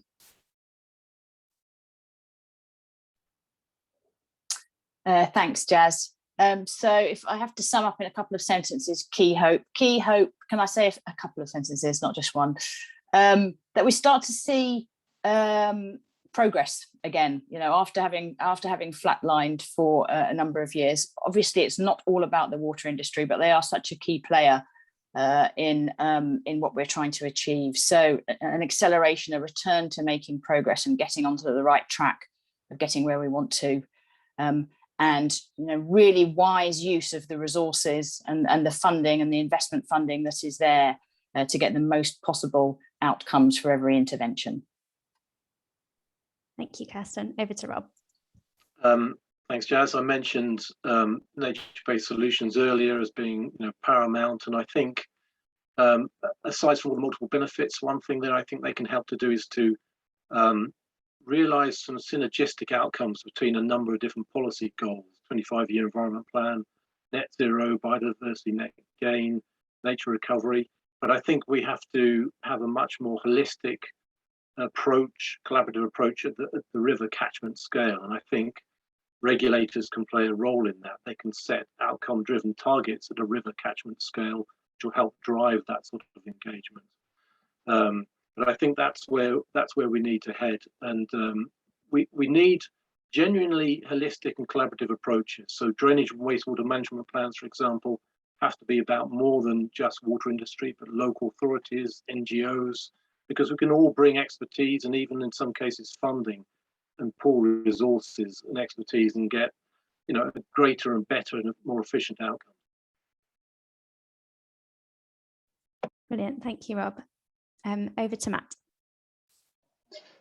My hope is that PR24 will be more about environmental outcomes, and we see outputs as levers to reach those outcomes rather than being the be-all and end-all themselves, to give opportunities for delivering in a more catchment holistic way rather than just a point source asset concrete type of solution that we've often delivered in the past. And then just to say what I said at the start, and that's to value the non-financial accounting of carbon and biodiversity at the same sort of level as money and water improvements, just so that we are helping the environment in the broadest sense, not just part of the environment to the cost of other parts of the environment. Thank you, Matt. Over to Richard. Yeah, just reflect on the fact that, you know, water companies have invested probably £30 billion in the last 30 years improving the environment. We've done a fantastic job in terms of some great outcomes, but I think we can do more. I think we can do more through greater collaboration and just leveraging additional funding and achieving wider benefits. So that's what I hope we can achieve with 2024. Thank you. And finally, over to Bart. Oh, sorry. Listen, I mean, you know, the PR cycle ends in final determinations, you know, so I wish for a fantastic set of final determinations that do as much as we possibly can, you know, and that we can all get behind, recognizing that we're all pulling in the same direction and trying to, with humility, by the way, Paul, if we have time, I'll come back to that because it's an interesting point. You know, recognizing that, you know, solid and no doubt at times difficult decisions were well made, and that then deliver for the environment, for customers, for society. I mean, it's an obvious thing to say, but that would be a phenomenal outcome. Thank you very much, everyone. Thank you very much for engaging us today and sharing your thoughts and expertise. We're now going to take a couple of questions from the audience, which Matt is going to relay to us. Over to you, Matt. Yes, indeed. So I think we'll start with one which flows very closely from a lot of what people were talking about and the praise given to catchment working and CABA partnerships. There's an interesting question from Izzy Bishop, which highlights how those partnerships can be a little bit strapped for cash. A lot of the time, they're run by charities, and charities in the environment sector have had a particularly tough 18 months. How does the panel think that CABA partnerships could perhaps be funded and supported better in the future to do their essential work? I'll tell you what, I'll do a sort of whoever raises hand first, and then we'll do that. And I'll sort of come to you in turn. So Rob, there you go. You are straight away there. Over to you. Well, one easy one is more money, please. But for a long, CABA has been funded year by year for nearly a decade. There's virtually no certainty for anyone involved in it. So there are partnerships who have a key point of contact who has built up a relationship with their local water company, local authority, and they don't know if they're going to have that role anymore within a few months' time. So longer term funding is absolutely critical. More funding would also help. And more funding would help, I think, make a step change, because CABA can also help, don't forget, secure private investment. It already has a decent return on the core funds it gets by a ratio of about 3 to 1. And increasingly, it's involved in conversations about private investment and public-private funding models. So we risk sort of throwing all that away, I think, for the sake of a decent bit of funding and securing that funding at least in the midterm. Thank you very much. Does anyone want to comment on that? No? Oh, I can see a hand. Bear with me. Matt, over to you. Yeah, just to reiterate the funding thing, I think this is a common theme. You know, one of the benefits that the privatised water sector has is the kind of funding mechanisms are well regulated and well governed and enable a huge amount to be done, thanks to the structures put in place. But other organisations that are in a broader environmental impactors or inputters don't have that, and CABA being one of those. The farming sector, being another one, where that the funding to do the right thing doesn't seem to be as strong as it might be, as it is in the water sector, and so that kind of. And the same with the role of the Environment Agency as the regulator. That consistent funding to enable them to do their jobs just isn't there, and we've seen it cut over the years. And now everyone's blaming the EA. Well, it's the EA working within a very constrained budget. So certainly it's something I think needs to be considered. Is to the kind of funding mechanisms for these other parts of the jigsaw to ensure that there is adequate funding for them to do their parts that do their roles. Thank you. Over to Kristin. Thank you. There aren't any easy answers on this. I suppose that's the thing. I feel I should say something as the government representative here, and I recognise everything that Rob said and that Matt said, and the challenges that it causes not having long-term certainty of funding. That tends to not be the way government funding works, unfortunately, because governments like to retain sort of freedom of manoeuvre to decide on priorities as they go through successive spending reviews. That's not a new thing, but it doesn't make it any easier for you. I do understand that. And I suppose the sort of fiscal environment that we're in and the public spending environment that we're in is not a particularly happy one, in the sense that the government's had to borrow hugely in order to fund action during the pandemic. So we've got a spending review ongoing at the moment. Obviously, the outcomes of that will be announced in due course. But I think we all recognise that we need to make the most of the resources that we have within the public sector, because we're talking about taxpayers' money here, and it's not sort of freely, in free supply. It obviously needs to be very carefully managed and used. So that's not a very encouraging answer in many ways, but I suppose I would just say that I hear the points you make, and we'll take on board as much as we can your points about how to make it less difficult. Thank you for that. I can see a hand from Bart. Yes, also just very briefly, this has come up a lot in the WINEP reform kind of work conversations as well, and was raised several times, and kind of thinking around, how certainly just within that context, what can be done to kind of help that piece of the puzzle. On a kind of hopefully positive note, and I'd be interested to see if Matt kind of concurs with this, but as partnerships and the nature-based solutions increasingly become the ways of delivering against objectives, water company objectives, water company outcomes, you should logically see kind of some of the redirecting of funds as delivery partners towards that sector, appreciating that just getting to the table is difficult, and we're trying to kind of see how we can get greater partnership working come to fruition. So I think there's a positive side to this picture as well. And then secondly, just to say, this co-funding thing is really big for us as well. Just to say that, and we're trying to make sure that, again, we don't stand in the way unduly of where multiple funds can be pooled to get to solutions. And so if there is, we always hear there's lots of money sloshing around, it's the matter of pooling it. And so if that can be done, that can also then go to all the partners involved in delivering.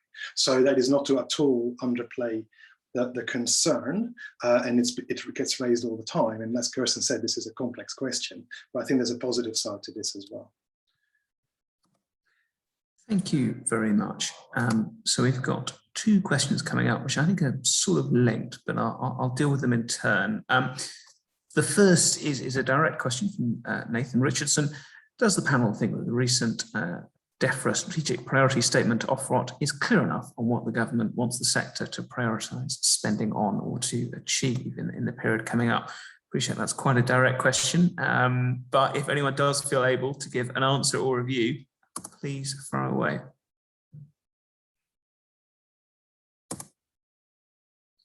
Richard, over to you. I would certainly say that it is, there is a lot of pressures on the water environment. So the SPS looks at a whole range of issues. I think it is fairly clear in certain. It certainly recognises that there's a priority around storm overflows, nutrient neutrality, issues around biodiversity crisis and protected areas, upstream. So I think there is a fairly good steer within the SPS as to the priorities for PR24. It could be clearer in areas, but as I say, there are a lot of pressures, and we can't be too prescriptive in terms of what we want companies and others to be focusing on for the next 5 years. Thank you. And Kristin, there's a hand from you. Thank you, and agree with Richard. I suppose as the Defra rep, I would say I think it's clear enough, and also to really underline the point that the SPS is not the only thing which will give guidance to the water industry and sort of instruction to the water industry about what we collectively expect to see in their business plans for the forthcoming price review.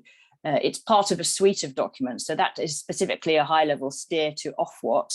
But in terms of what's aimed more squarely at the water industry, we've got sort of clear guidance and so on in the so-called WISER document from the Environment Agency and Natural England, which actually sets out in exhaustive detail what the obligations and expectations are on the water industry.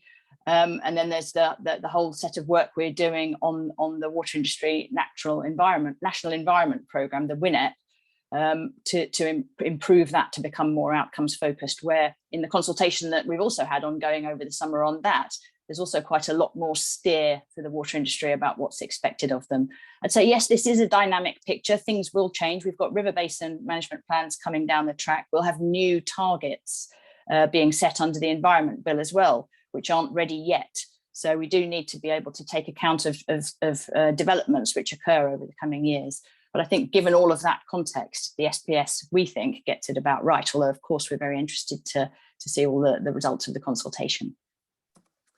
Thank you. Over to Matt. Bearing in mind we're in the middle of a climate and nature emergency, I don't think we are, and I've said this twice already in this forum, I don't think we're going far enough on the air and land environment. I think we're siloing the environment into primarily water, because there's lots of legislation there and we all know about that, but we're not doing as much focus on air or land. And I think we're still also siloed in our sectors. And hence, this meeting is about PR24. That's a water industry thing.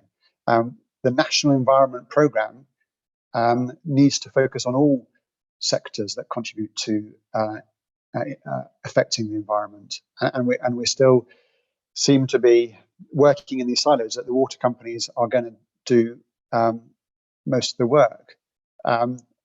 And I just feel we just need to be more holistic. Our government needs to recognise that the environment is holistic, both air, land and water, and the water companies are a part of all three, as are agriculture and other sectors. So in terms of, yes, it kind of directs, but it's only part of the bigger jigsaw. And what I'm not getting the feel is that bigger jigsaw is in place. We have the water industry national environment programme, but we don't have the agricultural industry national environment programme, or the urban sector, or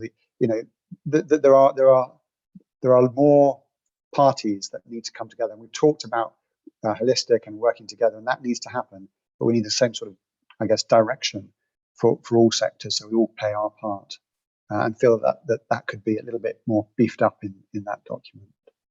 That's my view. Thank you very much. Well, I think we'll try, as we've got 5 minutes, one last question which picks up a number of themes, and I'll probably come to everyone with this question, and then I think Ali Morse is just going to join us just for the final minute to wrap up. So the question, as asked in the Q&A, is from Karma Loveday, who really asks about whether the panel thinks that Ofwat's proposals for PR24 will be sufficiently environmentally ambitious. I'd like to link that in with the point that Bart referenced earlier, which I think Paul raised in the chat about, there's been talk for a long time. So it'd be helpful to hear from panelists, A, do you think that there will be sufficient weight on environmental ambition, but B, do you think that things have now changed and things are now changing? How much confidence do you have that the water environment is turning a corner and that PR24 will really hasten that forward? So a final question, which I'll put to everyone, I think. So I know, Bart, you wanted to come back on Paul's comments. Maybe if we start with you. Well, looking into it, yes, I'll be done there. But keen to hear others' views. I mean, I want to pick up on Paul's point. If I've either come across as arrogant, complacent, resting on our laurels, thinking we got everything right and we don't need to evolve, or that everything's all fixed or we're almost there, then I put things wrongly. And so don't interpret them that way. And so I say that with humility. I think we also need to evolve, and I think we have evolved. And I think, our strategy, our work, PR24, are extremely clear on, as our strategy says, putting the environment integral to everything that we do. But don't mistake me for not saying that with humility. So I'll stop there. Thank you. I can see a hand from Matt. I'm not sure that's a legacy hand or not, but I'll come to you. Thanks. As Bart has mentioned a couple of times, we can't do everything. There is more that needs doing than can be legitimately funded through sewage and water bill payers. So the pace is about affordability, and clearly, my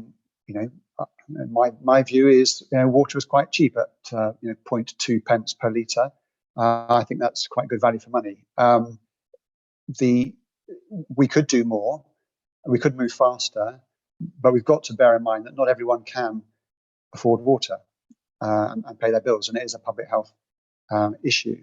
So we've got to make sure that we are balancing affordability for those who can't pay with our desire and desperation to make improvements as fast as possible.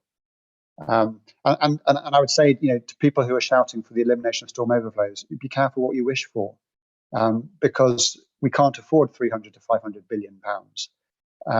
So it's got to be about progression and doing the right thing in the right way, which comes at a pace. It's not a fix overnight. And we've been talking about the number of issues here today, and I think it's about pace. It's about pace and affordability.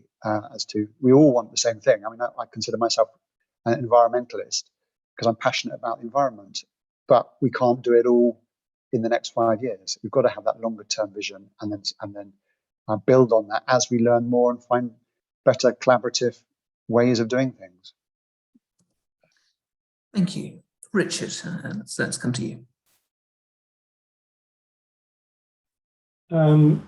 Yeah, well, in terms of the question, is Ofwat's proposals sufficiently kind of ambitious? I've seen a few price reviews in my time, and Ofwat have shifted quite significantly from where they were 10, 15 years ago, and they are fully kind of on board with seeing the environment as a key priority. I certainly feel that we are working, as Kristin said, across the regulatory framework to provide a clear line of sight, some clear priorities around the environment, and the need for new approaches and more collaboration. So I'm very positive that this price review will be progress, bearing in mind what Matt says about how we do it over time, and being realistic about what we can achieve in a period of time. Yeah, I think I would certainly say that we're not sufficiently ambitious at this stage. Thank you. Rob, do you share that positivity? I agree with a lot of what Matt said about sort of slow evolution, and we need to be mindful of affordability. My fear is that we'll still be having this sort of same discussion next time around. and that we won't have moved things on very much. I think there seems to be an inertia, almost a fear around the more holistic catchment-wide approach, and maybe we're lacking some outcome-based targets there that would help drive things along. But I think we need a bit of a space to explore some genuine collaboration around nature-based solutions and other approaches that would sort of perhaps help put that fear to the bed and sort of provide some proof of concept. And I'm not sure we're going to get that over the coming years or not. So I think there's some real innovative stuff that we can do out there, but we needn't be fearful of. There's enough, weight of evidence to prove the efficacy of a lot of this stuff, but it's that getting it implemented and doing it in a collaborative way. And I'm not convinced that we're fully there yet. Thank you. And then Kristin, any closing remarks from you? Thank you very much. So I agree with a lot of what's already been said by my colleagues here on the panel. I do think that there's cause for optimism. I think ministers have really focused on the issue of the water environment, and I think they would share a lot of Blueprint members' sort of desire for change to happen as quickly as possible. But they also recognise, as Matt said, that we need to do this in a sort of planned way that doesn't put sort of unacceptable burdens on water bill payers. Ministers are very mindful of getting the balance right on those things as well, on absolutely making the most of the funding that is available, and on expecting much more innovation, much more collaborative working to help make the most of that money. I hear what Rob said about maybe some doubts as to whether we're really going to see a change. I think there is a strong desire to see a change within this price review. And then also to acknowledge what Matt said, that improving the water environment does go well beyond the water industry. There are lots of impacts on the water environment for which the water industry isn't responsible. And we're also needing and making progress across those other fronts as well, if we're really to see the difference in our headline results. Thank you very much, and I appreciate we're a little bit over. Thank you very much, everyone. I will quickly, I think, pass to Ali as chair of the Blueprint group, just to wrap up. And thank you to our panel and Jazz for chairing. Over to you, Ali, for the final word. Thanks, Matt. Just to very quickly draw us to a close, I firstly wanted, on behalf of all of the organisations that are part of Blueprint for Water, to thank our session chairs, Mark Lloyd and Jazz Austin, the team at Wildlife and Countryside Link, particularly Matt Brown and Ellie Ward, who helped to organise the event today and help us with the publication of our 2 documents.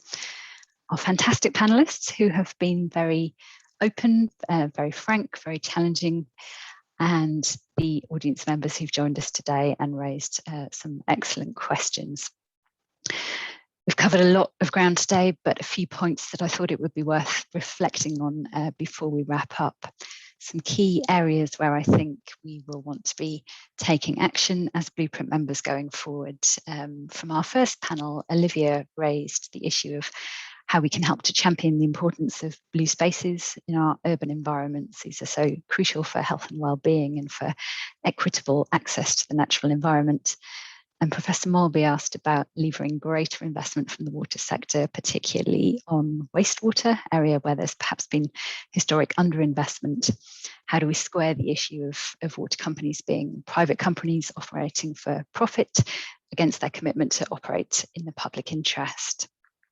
In our PR24 session, Matt raised the interesting opportunity of decentralising surface water management, looking to better harvest and manage rainwater. Kristin spoke about the need to improve treated water discharges from wastewater treatment works and the impact that chemical use in the home has on this. And then in terms of engaging with our wider stakeholders, Rob talked about the value of citizen science to help us identify opportunities to improve the water environment. And Bart described customers as not just passive recipients. How can we drive engagement with all of these stakeholders? Matt also set the challenge of how can we ensure that other sectors are playing their part? Do we need the equivalent of the WINEP for agriculture or for other sectors? Quite an interesting idea. Something that came up in both sessions was around the wise use of resources, looking at the money that we're already investing and whether it's going into the best places, how we can better use nature-based solutions where these deliver the better outcomes for the environment, and how we can pool funding more effectively, particularly by taking an outcomes-focused approach. So in terms of where we go from here, as Blueprint members, we will want to continue discussions on many of these topics with our panellists and with wider stakeholders. We'll be working to try and influence the targets that are being established under the Environment Bill, to inform the development of the environmental land management scheme so that there are lots of opportunities in there for the water environment, and to engage around the price review, including by sharing our thoughts on the SPS, the WISER and the WINEP. So plenty of work for Blueprint members looking ahead. We look forward to continuing to work with all of you on these challenging but crucially important issues. In terms of follow on from today, we will be sharing links to the documents that we are publishing, and we will send these out to all of our panellists and attendees in the next few days. So all that remains is to say thank you very much for joining us this afternoon. I hope you've all found it interesting, informative, engaging, and we look forward to continuing to work with you on these topics going forward. Thank you very much.